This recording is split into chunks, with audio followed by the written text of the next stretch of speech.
پھر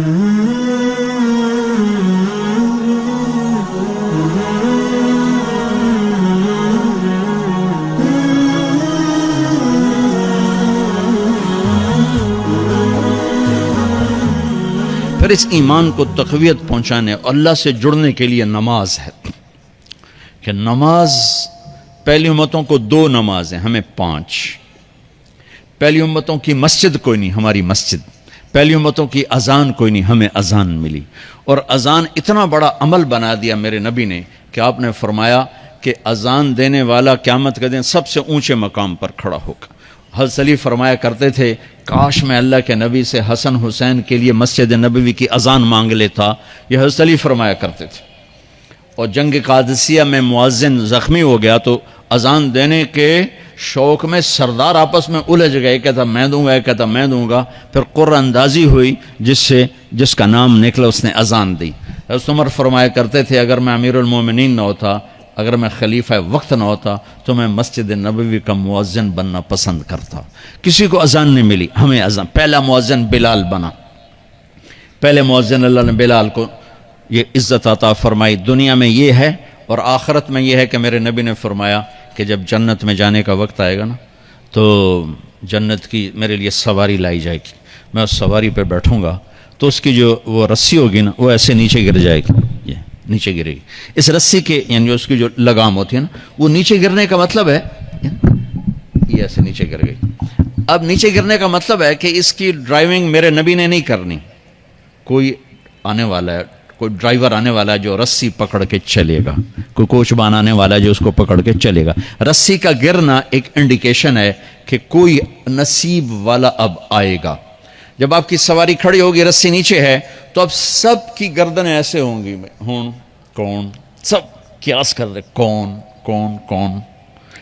اللہ کی طرف سے اعلان ہوگا بلال کو بلایا جائے، بلال۔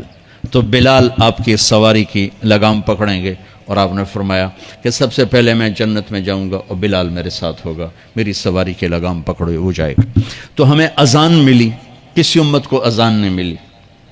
ہمیں 5 نمازیں ملی، کسی امت کو نمازیں نہیں۔ 2 نمازیں، ایک فجر کی 2 رکعت، عصر کی 2 رکعت۔ باجماعت نہیں، ان کو اپنی کتاب یاد نہیں، ہمیں قرآن یاد ہے۔ میرے مدرسے میں ایک بچہ اب ماشاءاللہ امریکہ میں وہ پڑھا رہا ہے، اس نے 30 دن میں قرآن یاد کیا۔ صبح یاد کرتا تھا، شام کو تراویح میں سناتا تھا۔ میرے مدرسے کا بچہ ہے، صبح بیٹھ کے مغرب تک پورا ہے سپارہ یاد کر کے اور عشاء کو تراویح میں سنا دیتا تھا۔ اللہ نے میں ایسا قرآن دے دیا کہ 1 مہینے میں بھی یاد ہو جاتا ہے۔ 3 دن میں بھی ایک بزرگ نے یاد کیا، 3 دن میں قرآن یاد کیا۔ اللہ نے ہمیں قرآن کی دولت عطا فرمائی، پڑھنے کے لیے 5 نمازیں عطا فرمائی، تہجد کی نماز عطا فرمائی، اوابین کی نماز دی، اشراق کی نماز دی، چاشت کی نماز دی۔ نماز کے کتنے دروازے کھول دیے۔ اور میرے نبی کی آخری نصیحت تھی میری امت نماز نہ چھوڑنا، نماز نہ چھوڑنا، نماز نہ چھوڑنا۔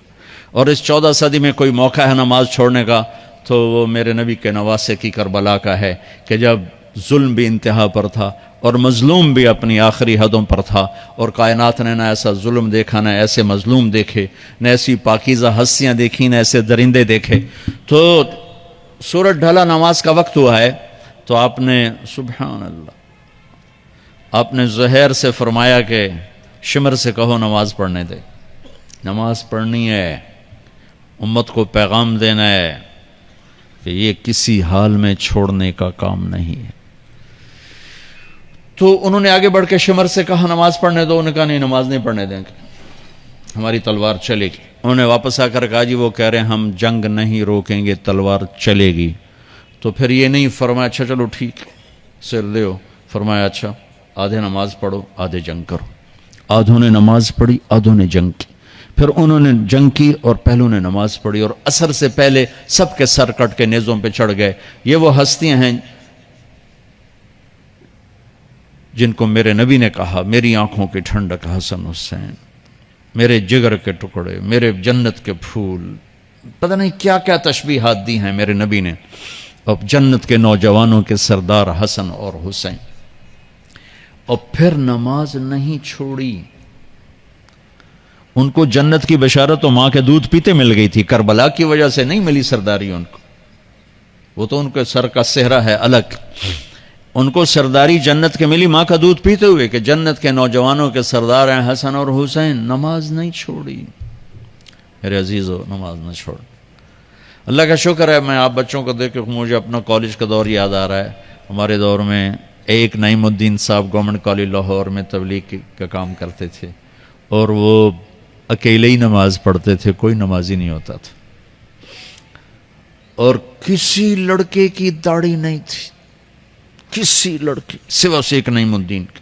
اب ہر کالج میں جائے داڑھیوں والے بچے نظر آتے ہیں، ٹوپیوں والے بچے نظر آتے ہیں، کوئی لڑکی کے سر پہ دوپٹہ نہیں ہوتا تھا، کوئی ایجوکیشن تھی۔ اب لمز جیسی یونیورسٹی میں بھی لڑکیاں پورے برقعے میں ہوتی ہیں، حجاب میں ہوتی ہیں، نقاب میں ہوتی ہیں۔ جہاں برائی کا گراف اوپر گیا تو نیکی کا بھی اوپر گیا، جہاں برائی کا لیول اگر بڑھا ہے تو نیکی کا لیول بھی بڑا ہے۔ اتنا بڑا میری نسل کا مجمع اللہ کی بات سن رہا ہے، یہ اس دور میں کوئی تصور نہیں کر سکتا تھا۔